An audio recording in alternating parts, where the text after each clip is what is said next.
aguardando o nosso professor convidado. Boa noite a todos e a todas.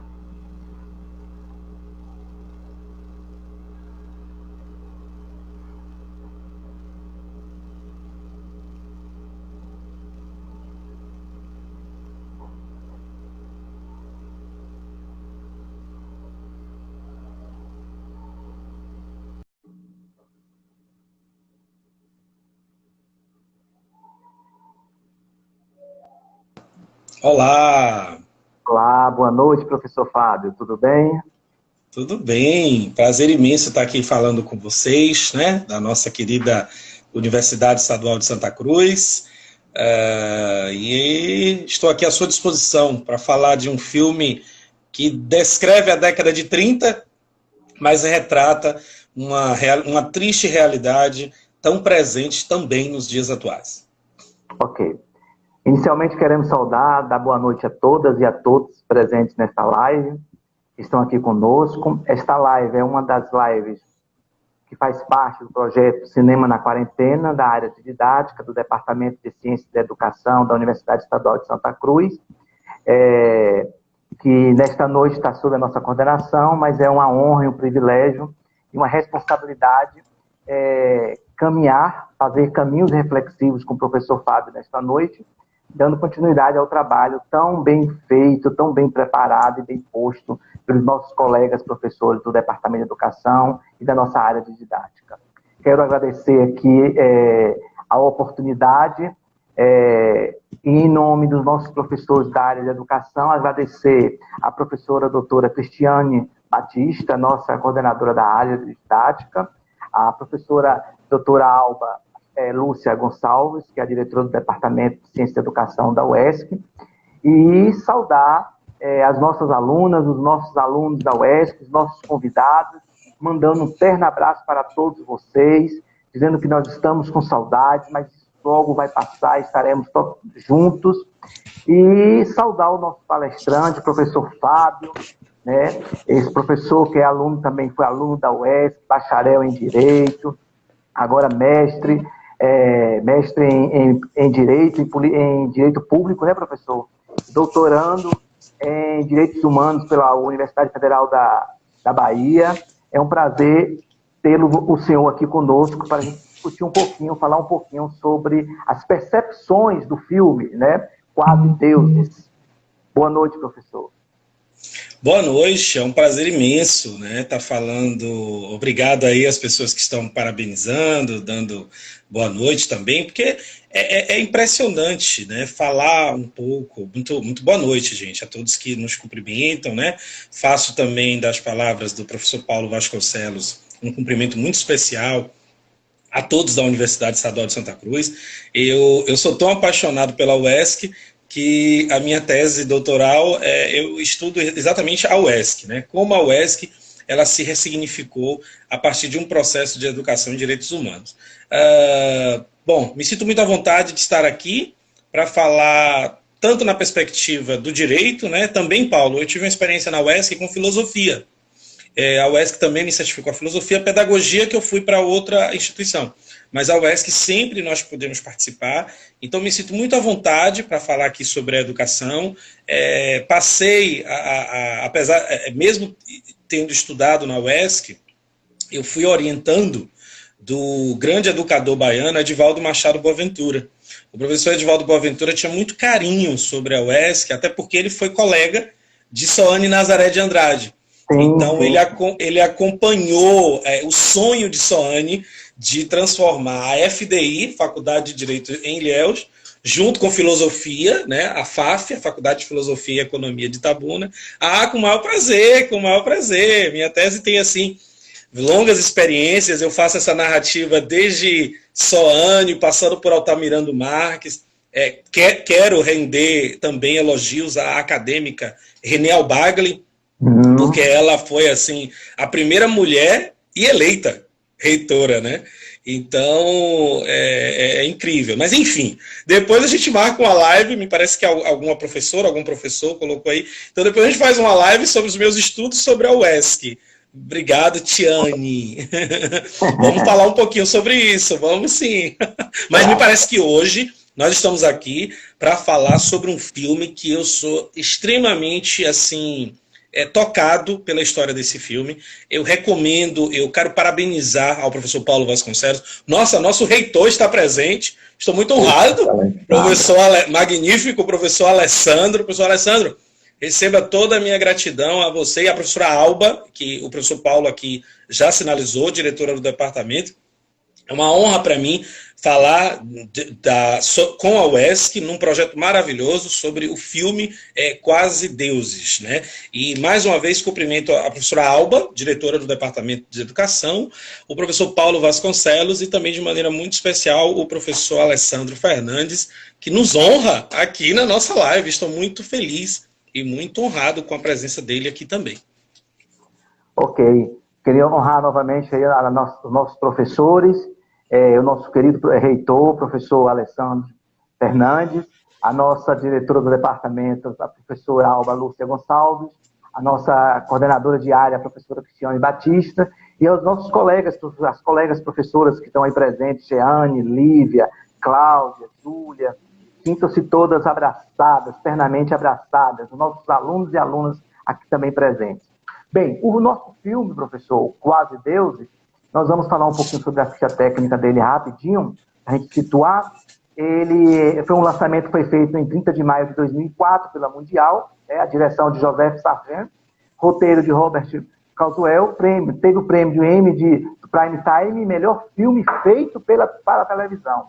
Então ele recebeu o prêmio como melhor filme feito para a televisão. É uma produção de Mike Drake, Robert Forster, Julian Craner e David Mader. O filme Quase Deus narra de forma marcante a história de Vivian Thomas, né, um afro-americano, e do Dr. Alfred Prolock. Uma amizade que se tornou um caminho profissional, mas ao mesmo tempo de irmandade, de cumplicidade, de construção, de pesquisa, mas acima de tudo de cumplicidade no estudo, na disciplina e na busca de uma solução para determinado procedimento médico. E nisso foi substancial essa caminhada dos dois.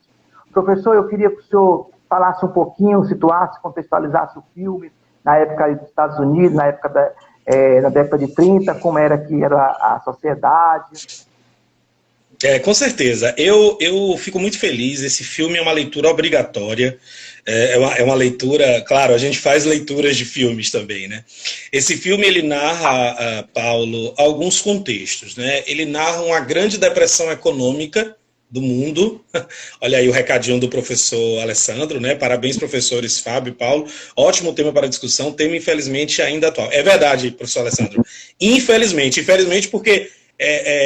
ainda nós temos que assistir cenas de racismo, mas felizmente a UESC, a Bahia, o Brasil é referência também na inclusão de cotas para afrodescendentes, para negros, o que é uma grande conquista, né? A gente também não pode deixar de considerar isso. Bom, o direito me leva a isso, né, a dar essa contribuição. Hoje nós temos efetivamente a presença dos negros nesse momento que não temos, né? Por exemplo, hoje você tem próprias manifestações da arte. Mas assim, respondendo à pergunta do professor Paulo, né, já que ele fala muito e fala muito bem, claro, né, conheço o professor Paulo de todas as suas experiências profissionais, desde a gestão acadêmica em instituições particulares, como também a docência em pós-graduação e, mais recentemente, também projetos educacionais de educação empreendedora, com o Sebrae. Realmente é uma pessoa que nos inspira. Mas para falar do filme, gente, é um filme que eu estava conversando com minha tia, a professora Cremilda, ela está até assistindo aí a live. É um filme de leitura obrigatória, de assistir obrigatório, porque ele narra justamente, ok, Lucas Maron e professor Francisco Queiroz de Feira, ele narra um período da década de 30 que o Brasil, os Estados Unidos, viviam uma grande depressão econômica depois da queda, né, da Bolsa de Nova York. O Professora Ana Paula Lima Leal, Salvador. Prazer te ver aqui também. A gente está falando do filme Quase Deuses, fique aí também. Então, assim, professor Paulo, a realidade econômica era uma realidade que o Brasil passa também e que está prestes a passar depois desse contexto pandêmico. A gente tem que, a expectativa que se tem é que a gente tenha um outro normal, um novo normal, e que a gente possa repensar algumas práticas. Mas assim, como você bem narrou, né, essa história racial daquele jovem, é um jovem negro que vive na década de 30, não pode estudar numa universidade, ele tem barreiras religiosas, porque a religião na época impedia que a ciência avançasse em cirurgias cardiovasculares. E aquele negro que vivia numa realidade, professor Paulo, de que nos Estados Unidos, o negro não tinha direito de passar no mesmo espaço do branco. Imagine você, por exemplo, o grande Lula, nosso amigo, não é o Lula seu irmão, é um Lula, um querido amigo aí, advogado, um homem empreendedor incrível, meu amigo, parceiro aqui em Salvador, de Trancoso, para o mundo. Então, quer dizer, o contexto da década de 30 era uma depressão econômica, era uma segregação social muito forte. O negro ele tinha que deixar de frequentar aquele espaço para o branco passar. E o filme ele vai mostrar que o negro ele tinha a habilidade, mas ele só tinha espaço para ser zelador. Aquele terreno era terreno de brancos. Não era um espaço para um negro ocupar, né? E bom, não sei se eu posso, fazendo assim, sem querer já puxar para o final.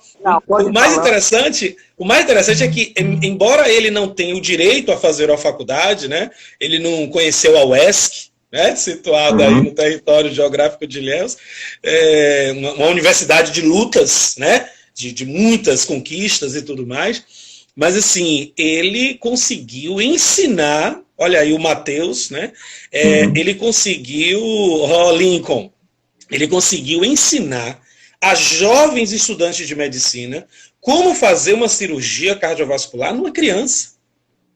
E naquele momento, professor Paulo, já que a gente está falando aqui de uma universidade como a UESC, uma universidade aí, né, que ganhou uma pontuação fantástica no ranking de referência mundial, né? Eu sou um privilegiado, já assisti o professor Alessandro Fernandes ao vivo representar a UESC na Universidade de Sorbonne, em Paris, e na Universidade do Minho, em Braga, lá em Portugal, né? E ele falava isso, esses dados quantitativos não saem da cabeça dele, ele fala com muito orgulho aí, representando a nossa instituição. Então, o professor Lula entrou aí agora, o professor Joel. Tem muito Lula aqui nessa live, né? Então, olha só. Mas assim, Paulo, esse jovem negro, ele ganhou o título de doutor honoris causa. Né? Ou seja, ele não conseguiu ter uma formação intelectual, em que pese, nós não estamos aqui, para os nossos alunos que estão nos assistindo, desmerecendo a importância de se buscar um conhecimento intelectual, mas talvez, no plano de que hoje a gente discute muito currículo por competência, onde a gente tem a discussão de competências e habilidades, a gente precisa linkar, né, todo o conhecimento intelectual com a prática. E aquele negro excluído do filme vivia numa sociedade dos brancos quase deuses, que viviam para humilhar. Eu vou mais além, viu, Paulo? Eu digo que alguns brancos e alguns profissionais do direito pensam que são deuses, outros têm certeza. E o filme mostra muito isso, né? E outra, Fábio, professor Fábio, a gente precisa entender que uma política pública, o conceito de política pública, né, política pública de Estado, é tudo aquilo que se faz ou deixa de fazer. E a segregação racial, naquela época, na época de 30, nos Estados Unidos, era uma política de Estado, de segregar, de separar, sabe? Então, os espaços, né, é como se fosse uma separação, uma linha imaginária aonde o negro não estaria sendo permitida a sua entrada ou a sua passagem. Então, era uma política estatizada. É bem claro isso. Então, na época de 30, então, essa política foi uma política que veio mostrar a separação, né, hercúlea, onde os negros não poderiam participar né, de locais e de eventos que ou mesmo receber suas honrarias, só que poderia receber era o branco. Então, o que você estava falando vem nos colocar a importância da gente colocar sempre a educação como uma instrumentalidade de emancipação, de libertação, né? Porque esse filme ele nos passa um viés que nós temos a possibilidade de se emancipar, de não aceitar o status quo, né? De sonhar, de fazer com que os nossos sonhos venham serem projetos, e esses projetos serem coisas concretas nas nossas vidas. Mas continue falando, você estava falando aí, eu só ficou o conceito da segregação racial como política de Estado, porque era uma política de Estado. Não, e a gente também, Paulo, a gente pode fazer várias reflexões com esse filme, trazendo ele para uma realidade nossa, né? Não sei se você já conseguiu, se os nossos ouvintes, os nossos telespectadores lembram a história de Glória Maria, né? Glória Maria, ela quando começou a ser jornalista na década de 80, eu acho que o pessoal deve lembrar porque recentemente ela fez esse depoimento, mas eu, felizmente, já conhecia antes, assim, né? Glória, ela... Aliás, que mulher, né? Uma mulher incrível. Ela chega para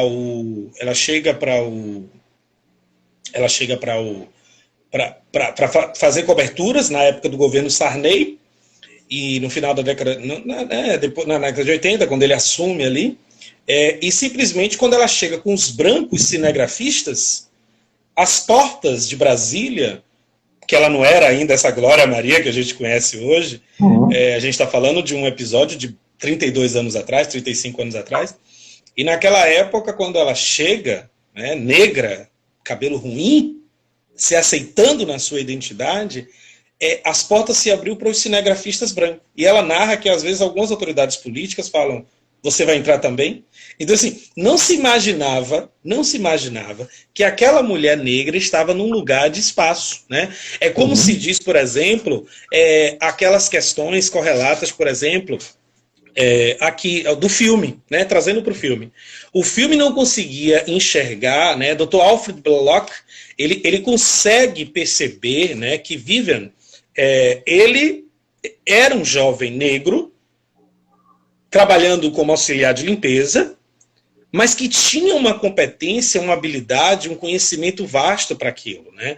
E aí me parece que a Elis, ela coloca aí, o racismo como estruturante do sistema capitalista não vai acabar enquanto o sistema persistir. As políticas públicas são importantes, mas não resolve o problema. Veja-se as mortes de jovens negros. Verdade, com certeza. E assim, a gente percebe que tem que ser um processo educacional. A gente precisa excluir a coisa tá preta. A gente precisa excluir o denegrir. A gente precisa excluir o criado mudo. Verdade, professora Tiane. Professora Tiane colocou uma coisa aí que eu gostei muito. Estou adorando isso aqui. Participe mesmo, isso aqui é interação, tá? Tiane colocou aí, posso chamar só Tiane, Pro? Ela coloca assim, inclusive, essa expressão do cabelo ruim é prova do racismo estrutural. Tiane, você quer ver uma coisa, Tiane? Tiane, eu estava numa loja de cosmético em São Paulo, isso em dezembro, e uma moça virou e falou assim, você está querendo um creme hidratante para cotovelo de negro? Gente, eu fiquei apavorado. Imagine, existe agora um creme porque cotovelo de negro é algo apartado da sociedade. Então é algo muito, muito triste, algo muito depreciativo da nossa sociedade, né? Vim saber da expressão criado mudo há pouco tempo. Shirley? Pois é, Shirley, nós temos isso aí. Muito bem, obrigado, Olivia. Nossa, Shirley, é verdade. Então, assim, a gente precisa entender, parar desse contexto. Nossa, que negra linda. Até porque nós temos uma realidade muito dura. Na minha realidade jurídica, eu posso dizer para vocês que 65% da população carcerária baiana é negra. Né? Então, assim, a gente pode se perguntar, meu Deus, é porque o branco, se ele chega num processo de condenação criminal, ele não vai preso? Não é só isso. Isso vai mais além. Isso vai porque a população negra é uma população excluída, como a professora colocou aí anteriormente, de políticas públicas. A gente vive uma realidade muito dura. Me perdoe, viu, Paulo? Eu vou fazer aqui uma declaração. Um aluno meu que me disse isso. Eu também queria... um aluno falou assim para mim, professor, perdoe o linguajar chulo, tá? Ele disse assim para mim, professor, ser preto, pobre e gay nesse país é pedir para morrer. Então, a gente vive numa sociedade que não respeita a diversidade. Verdade. Né? E assim, verdade, aí, professora Beta, né, Couto, ele explicou a história do seu nome e segue como observador de situações. Já vi um caso de uma pessoa negra que ficou muito triste por alguém comentou que ela não precisava utilizar protetor solar. Olha aí, né, existem várias situações e trazendo para o filme, a gente percebe que tudo gerava para que aquele homem não tivesse sucesso profissional. Né? A segregação social, como o Paulo bem colocou, é uma questão de Estado. Né? A gente ainda acha anormal quando a gente vê um negro. Perdão, Paulo, talvez eu não fechei o meu raciocínio para explicar a população carcerária, segundo dados do Infopem, que é uma população essencialmente mais negra do que branca. Né? Isso se deve a um processo de exclusão social. O negro, ele está afastado. Existe um princípio, Paulo, professor Lula Vasconcelos está aí, não me deixa mentir, é o princípio da co-culpabilidade. Nossa, o que é isso? O Estado, ele é corresponsável por permitir essa segregação social ainda hoje. É dever do Estado minimizar essas desigualdades sociais. É dever do Estado incluir. É muito bonito falar no discurso que o negro tem que ter igualdade de competição. Mas, meus amigos, vamos colocar o pé no chão. Verdade. O negro brasileiro não está em condições. Ah, mas tem muito negro rico. Ok, mas isso é uma exceção. A gente tem muito negro pobre. A gente tem muito negro na favela. E outra coisa que a gente tem que colocar aqui no espaço de uma universidade. É muito bacana quando a gente fala lugar de fala. Ok. Diferente de mim, de professor Paulo, um negro, melhor que ele, para contar isso aqui. Mas nós também devemos falar. Nós precisamos, professor Paulo, à luz do filme, romper com esse espaço que se diz assim: sexualidade, etnia, religião e política não se discute. Não. Isso não se discute nos processos em que não há respeitabilidade. Sim. Enquanto existir respeitabilidade de direitos humanos, isso tem que ser uma pauta necessária. E aí eu pego a fala da professora Beta Couto, onde ela fala que muitos preconceitos, desconsiderando o potencial de inteligência de... Exatamente. Ele tinha o conhecimento para ser médico. Ele demonstrou a habilidade técnica, Beta, naquela cena da cirurgia cardiovascular. Ele foi capaz de ensinar a brancos, quase deuses. E aí você vai entender a apologia do título do filme. Lógico que você já entende. A gente está aqui nessa dialética com os nossos alunos. Né? E você vai perceber que ele não teve a certificação porque...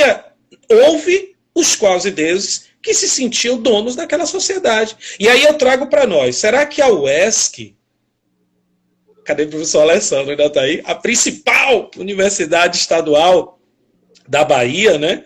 Hoje eu participei de uma reunião, fiquei muito feliz, viu? Até conversei com o professor Alessandro. Hoje eu participei de uma reunião na UFBA, no colegiado, do professor Zé Carlos Salles, e ele só elogiando a UESC, eu fiquei muito feliz, né? Claro, como é que a gente não fica? Claro, egresso, minha bandeira, o ESC é para sempre, né? Tá no meu Lattes, minha tese, minha vida, minha graduação. Então, assim, é interessante perceber, a professora Beta vai me entender, e as professoras que estão aí colocando, a professora Alba, né? Que eu já vi que está presente, diretora do Departamento de Educação. Qual é o nosso papel, enquanto universidade, de minimizar essa desigualdade?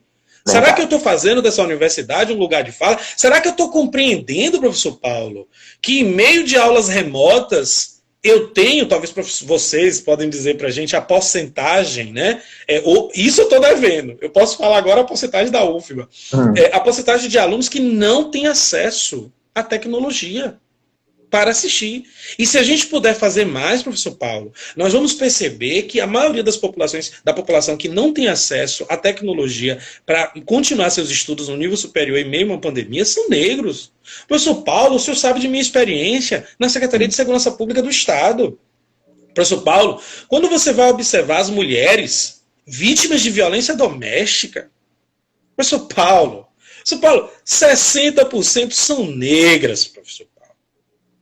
Desses 60%, 50% vão a óbito, em grande parte, e que aumentou durante a pandemia. Porque essas mulheres, elas não se sentem à vontade para denunciar seus parceiros, seus companheiros, porque elas têm a dependência econômica dos brancos, quase deuses.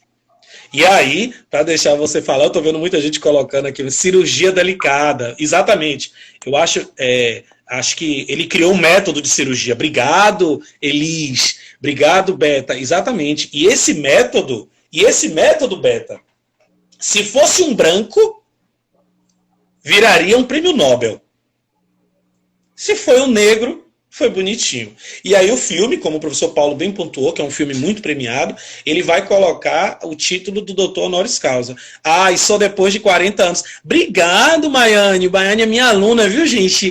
Maiane é negra, Maiane é ativista, 3º semestre de Direito, mina retada. Sr. Fábio, diga, eu falo demais, eu quero que você pergunte também. Não, para mim, assim, eu fico assim, sempre contente quando eu lhe ouço. Né? Desde o momento que nós nos conhecemos, no trabalho que nós fizemos, um projeto da faculdade, junto com o professor Lula, do IESA, que ali eu lhe conheci de perto a sua trajetória, os seus estudos, eu fiquei encantado pela sua forma de ver o mundo e de trabalhar com essas cartografias conceituais da contemporaneidade. Mas eu queria mandar um abraço para os nossos colegas professores que estão aqui presentes, nossos alunos e alunas, a professora Jeane, a professora Lívia, a professora Cláudia Celeste, a professora Júlia, a querida professora Alba, né, a querida professora Cristiane, que é a nossa coordenadora da área, a professora Alba, que é diretora do departamento, a Cida, a Irandi, a professora Rosenaide, o meu grande beijo e abraço, a professora Beta, o professor Joelito, Joselito, Suzete, que estão aí também, e o nosso reitor, que está nos prestigiando com sua presença, e dizer assim, que nós precisamos pensar um pouquinho, professor Fábio, porque senão a gente vai conversando e a live vai chegando, e sempre é bom de ouvir, mas a gente precisa entrar nas contradições da sociedade, o que o filme vem nos passou a todo momento, né? Sobre as relações de capital e trabalho, né? Sobre o espaço urbano, como era esse espaço urbano representado no filme, para os negros e para os brancos.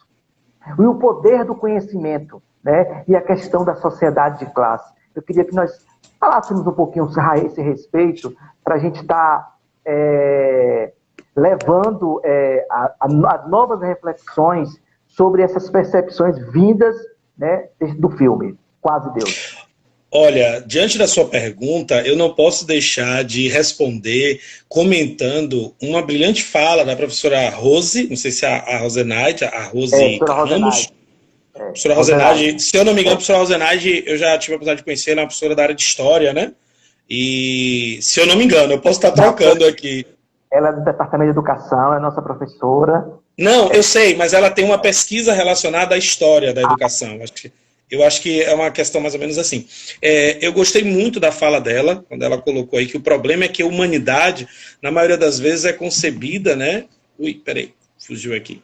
É concebida e praticada como caridade e solidariedade, não como ato de bem para o próximo sem olhar o preconceito. E a Jeane foi perfeita quando ela fala, eu também concordo, Jeane, que o título de doutor honoris foi um prêmio de compensação, não de reconhecimento merecido. Mas, voltando à fala do professor Paulo, eu costumo sempre criar um questionamento. Lá na área da sociologia do direito, eu costumo sempre me perguntar assim, bom, o que o filme, diante dessa tua fala, nos implica em violações éticas? Né? Uhum. O filme ele aborda violações éticas, gritantes. E que violações são essas que a gente não pode perder de vista? O racismo. Né? O racismo, que é aquela coisa, professora Alba Lúcia, é relacionado justamente à ignorância, o preconceito racial, né? O conflito racial, que é implícito no filme, né? Que castra bons profissionais e que não podiam ter seu desempenho pela condição da negritude. Ah, Rosenade, isso! Ah, se eu não me engano, eu fui professor de sua filha. Acho que eu fui professor de sua filha. E orientador do Diego e professor dele também. Sabia que eu te conhecia, tá vendo?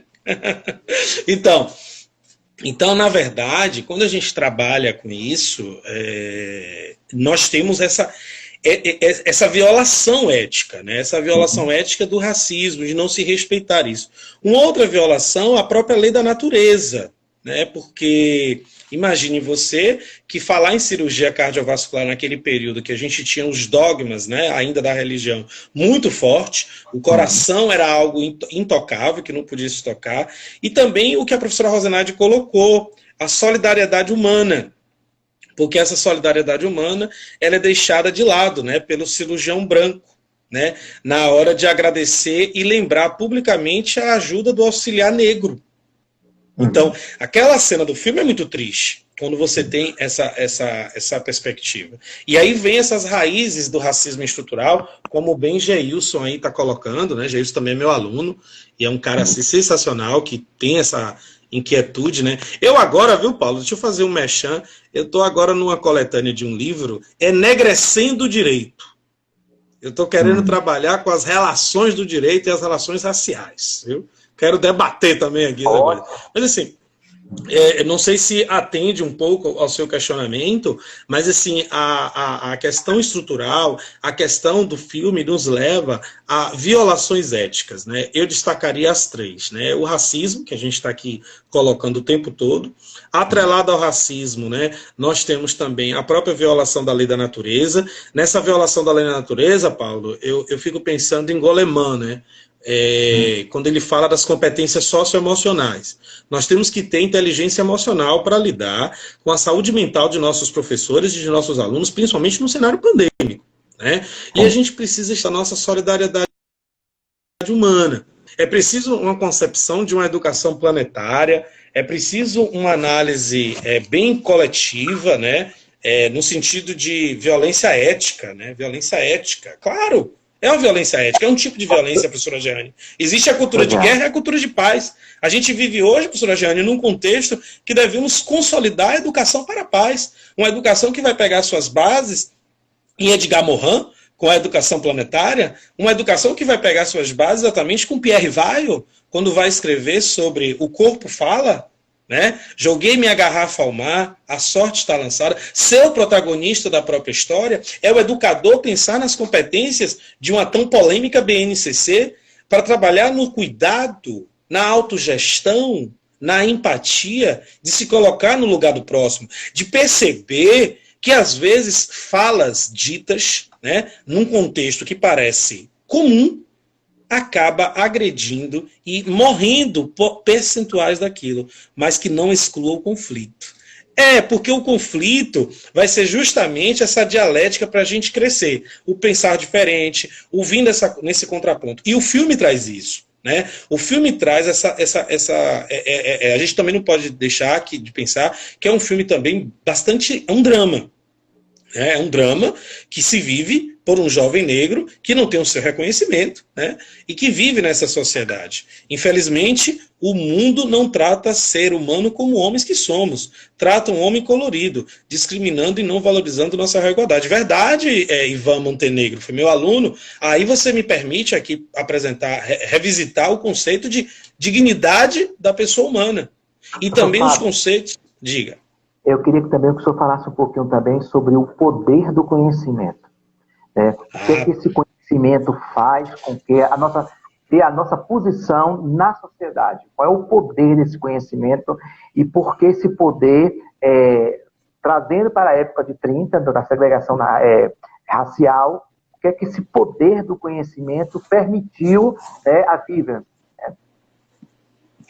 Não, com certeza. Falar do conhecimento, aí agora você vai me permitir fazer um link com a teoria do capital humano. Sim. Para a gente falar de capital humano, quando a gente vai falar de Churchill, quando a gente falar de Amartya Sen, para a gente falar do conhecimento, liberdade de expressão, desenvolvimento humano, então a gente só pode ter um pleno desenvolvimento se você investe no capital humano. Né? Por exemplo, como a nossa região, enobrecida pelo contexto do cacau, teve que se reinventar a partir do capital humano perpetrado pela própria Universidade Estadual de Santa Cruz. Quantos egressos, eu sou um egresso da UESC, né? Quantos aqui estão nos assistindo são egressos dessa universidade? Então, o poder do conhecimento está relacionado ao desenvolvimento humano. Tem um autor paranaense, Cássio Rolim. Ele estuda a universidade como desenvolvimento regional. Rolim hoje é professor da universidade, meu Deus, eu estive nessa universidade o ano passado, a Universidade de Aveiro, lá em Portugal. E Rolim, ele que surge lá no Paraná, ele vai falar sobre a universidade como instrumento de desenvolvimento regional. Então eu vou pegar agora o que você fala, o poder do conhecimento como desenvolvimento pessoal, linkando a um contexto de economia da educação, a um contexto da teoria do capital humano, e, é claro, refletir um contexto brasileiro que estamos vivendo de cortes na educação. Um país que não investe em educação, ele está rasgando a teoria do capital humano. Meus amigos, Paulinho, uma vez eu me perguntei quando eu cheguei aos Estados Unidos, por que os Estados Unidos dominam o mundo? As bibliotecas, Paulo, são 24 horas.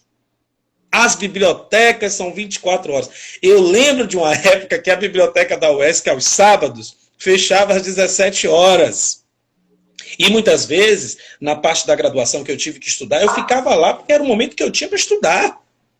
E depois, me corrijam aí as professoras, vocês se eu estiver errado, depois ela passou a fechar meio-dia ou 1h da tarde, claro, porque também a gente precisa trabalhar no aluno, na educação também não formal, a perspectiva de que o poder do conhecimento é quem liberta. Ser culto para ser livre, né? Desenvolvimento com liberdade. É preciso estabelecer.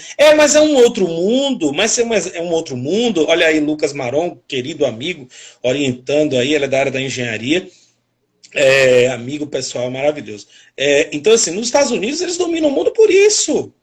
Sabe? Lógico que eles têm uma ferramenta assim, de empreendedorismo, né? Então, acho que não dá tempo eu linkar essas bases. Mas como a gente está falando de um filme, de uma realidade americana, a gente fala que o conhecimento transforma o mundo, né? Então, a universidade, veja o que nós fizemos aqui. Eu peguei a pergunta do professor Paulo, o conhecimento muda, o conhecimento emancipa, o conhecimento transforma. Eu linkei ao filme, né? Para que a gente perceba a história do negro que tinha um conhecimento, mas que teve o desenvolvimento tolhido pela questão do racismo. É o que eu defendo aqui, defendo assim, né? É o que eu denuncio aqui como violência ética. Né? E aí eu vou pegar a concepção de uma educação planetária, eu vou pegar uma teoria do capital humano, eu vou pegar Rolim, que é um autor mais atualizado, que fala desse papel da universidade, e vou linkar essas experiências. Né?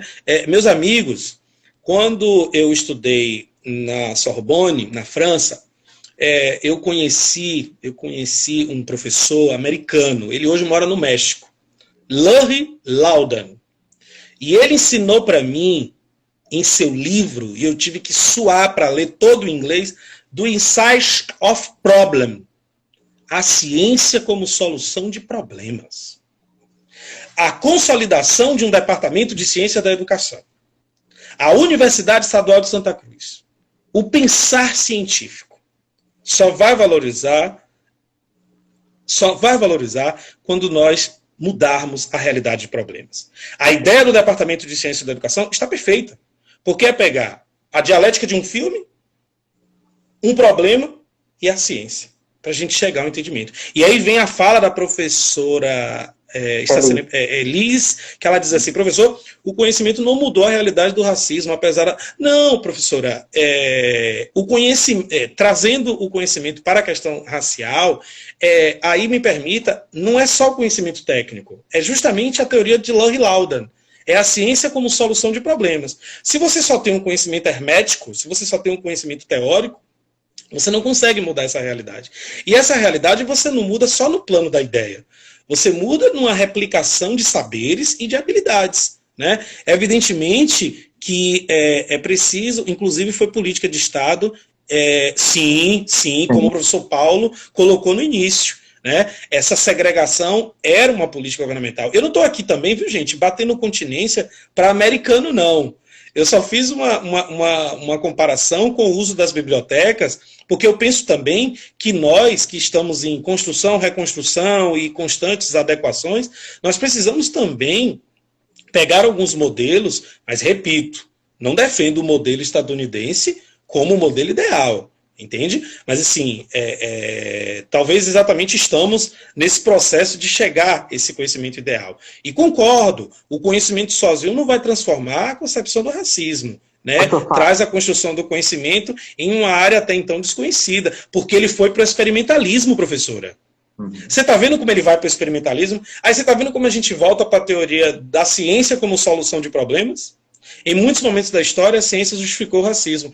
Nina Rodrigues, claro, que dá nome ao nosso IML na Bahia, vítima disso tudo, né? Me parece que o professor Paulo quer fazer uma intervenção. Não, porque a sua fala é maravilhosa. Se deixar, você flui naturalmente aí, a gente vai conversando, mas tem muita coisa, o tempo está passando, e eu estou olhando ali o reloginho, e o reloginho passando, e eu queria que a gente falasse um pouquinho em relação às dificuldades, né? No caminho de construção do ser cidadão e profissional, o que viveu, né? As lutas, a perseverança dele, os estudos diários, a disciplina, o foco, a determinação, que levaram o Vivian, o Thomas, a conquistar seu espaço, né? Durou muito tempo para se ter essa honraria, essa premiação de honoris causa, doutor honoris causa, em relação... E isso não foi nem na área de medicina. Né? Ele recebeu o título de doutorado na área de direito, porque naquela época não poderia ocupar o espaço dos quase-deuses, né? Dos causos quase-deuses. Eu queria que a gente falasse um pouquinho sobre as lutas, a perseverança, as dificuldades do dia a dia, né? E a importância da disciplina para que a gente possa se emancipar. Né? E o que o senhor falou é muito importante, porque são os dissensos, são os conflitos epistemológicos, teóricos, debates, que cresce, que emancipa, que liberta as pessoas. É o que nós estamos fazendo aqui com essa live, com essa discussão de Com certeza. Não, olha, eu quero parabenizar, o debate está maravilhoso, viu? Eu quero me comprometer aqui com as professoras, em nome da professora Alba, né? Me parece que é a diretora do departamento aí, o professor Paulo, para a gente fazer um debate desse ao vivo, porque eu acho que vai ser pano para manga, para a gente discutir aí. Falar nisso, você está em outra live comigo essa semana, porém os papéis vão se inverter. Você vai ser o entrevistador e eu serei que nós falaremos sobre a questão da cidade como espaço educativo e a importância da universidade no desenvolvimento local. Né? Exatamente. Nós vamos inverter os papéis na próxima sexta-feira. Martiga, vamos falar um pouquinho sobre essas dificuldades encontradas por Vivian e o que o fez, né, a não aceitar o status quo, ao que estava determinado para ele, e se sobressair, né, a ter seu espaço nessa geografia territorial branca que não permitia que o negro estivesse à sua luz. Obrigado aí pelos elogios. Mais uma vez, professoras, o debate está maravilhoso, mas eu estou aqui no malabarismo de comentar um pouco nossas ideias e os contrapontos do professor Paulo e interagir com o tempo. A dificuldade, professor Paulo, primeiro a gente tem que pensar o seguinte: nem todo negro tem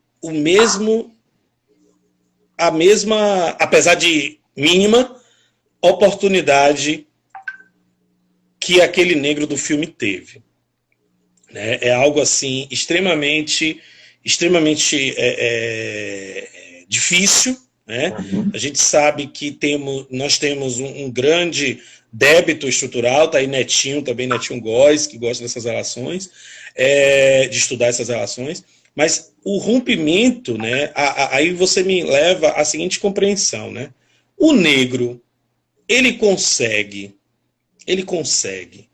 uma inclusão no mercado de trabalho tão facilmente como o branco? Professor Paulo, recentemente eu fiz um estudo sobre a educação no sistema prisional. Eu estudei a realidade do conjunto penal de Itabuna. E naquela oportunidade, dos 100 discentes apenados que buscavam o direito à educação como instrumento de ressocialização penal, e quando eu fui aplicar os questionários, eles diziam para mim, eu faço isso primeiro porque é remissão da pena, segundo, para passar o tempo, terceiro, para mudar de vida. E quando você ia para o mercado de trabalho desses negros, ou até apenado, porque o fato de estar nesse contexto já é uma situação, meu Deus, o tempo, já é difícil, porque a nossa sociedade, ela se permite a pautas indesejáveis. A pessoa tem que ser competente e tem que ser reconhecida dessa maneira, independente de sua etnia. Isso não está na pauta, né? Então, os desafios são muitos. E fica o convite para nós, profissionais da educação, desses dissensos, proporcionar reconstruções de novos saberes, de novas expertises e de novos contextos. É claro que a gente precisa de uma política pública consolidada, né? A gente sabe que a gente precisa de ações afirmativas, eu defendo isso como ninguém. Eu sou feliz. Como eu fiquei triste com aquela decisão do governo, mas já caiu, de diminuir as cotas de negros para o ensino de pós-graduação. Isso é um crime. Isso é um crime contra a sociedade. Precisamos marcar uma outra live, porque o assunto aqui está correndo e correndo solto. Mas a gente está encaminhando, eu quero fazer uns encaminhamentos finais da nossa live, porque o horário está passando. Daqui a pouco, se não cai aqui a nossa live. A mensagem final que esse filme nos traz é que quando se tem talento, ousadia, força, perseverança, né, nada se torna impossível. Nada se torna impossível para o indivíduo. É preciso acreditar no seu sonho, é preciso acreditar na sua capacidade, é preciso que você tenha a percepção que você pode se emancipar, se libertar das amarras sociais que estão aí presentes. E, ao mesmo tempo, eu queria ir para os agradecimentos, né? Porque faltam 2 minutos para terminar a nossa live, eu estou aqui preocupado com isso. Porque, concorda comigo aí? Que está 53, eu tenho 55. Agradecer a área de didática, a nossa coordenadora, a professora Cristiane, a nossa diretora do Departamento de Educação, a professora Alba Gonçalves, aos nossos colegas e colegas de trabalho, pela confiança que nos deram de estar caminhando com essa live aqui com o professor Fábio. Agradecer imensamente a ti, professor Fábio, pela sua expertise, pelo seu conhecimento, pela sua humildade epistêmica, pela sua humildade discursiva, né, e pela sua objetividade no falar. A UESC agradece a sua presença. Eu quero agradecer a presença de todos os nossos colegas professores, Trajeane, Lívia, Cláudia, Júlia, professor Alessandro, nosso reitor, nosso querido reitor, um jovem aí que está fazendo um trabalho de qualidade na nossa UESC, a professora Cristina, Cida, Irandi, Rosenay, Beta, aos colegas aí, Josélito e Suzete. E eu queria te deixar um terno abraço e te agradecer do fundo do coração pela sua paciência, nessa minha impaciência durante esses dias aí, conversando contigo, dialogando, falando sobre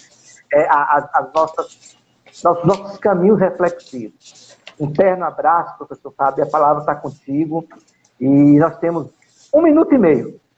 Eu quero dizer só muito obrigado, gratidão, a UESC é nossa casa, eu quero voltar a esse debate. Professores, a sensação que eu sinto, né, é de que eu estou incompleto, porque eu queria ter mais tempo para falar, mas que eu não estou responsabilizando nem culpando a vocês, tá? Queremos devemos fazer outra live. Ainda tem muito que discutir, Rosenaldo, tem que discutir, tá? Porque isso é uma reflexão muito grande, né? Como acreditar no sonho se toda a sociedade estruturalmente é impeditiva para homens e mulheres negras? É porque eu preciso gravar ainda, tem esse negócio da dúvida de gravar. Então mas assim, quero dizer para vocês que precisamos defender uma educação emancipatória, precisamos defender uma inclusão social e somente uma educação, um espaço de educação em direitos humanos, uma concepção de uma educação planetária é que a gente vai levar isso. Fica o convite para quem ainda não assistiu o filme ou para quem assistiu, revisitar. Muito obrigado. E lembre-se, a ciência como solução de problemas. E finalizo com o nosso querido baiano Anísio Teixeira. A lógica é de problemas. Eu acho que essa live começou com um problema e finaliza com uma outra problematização para um outro encontro acadêmico. Obrigado. Abraço, professor Fábio. Boa noite a todos e a todas e até mais. Tchau.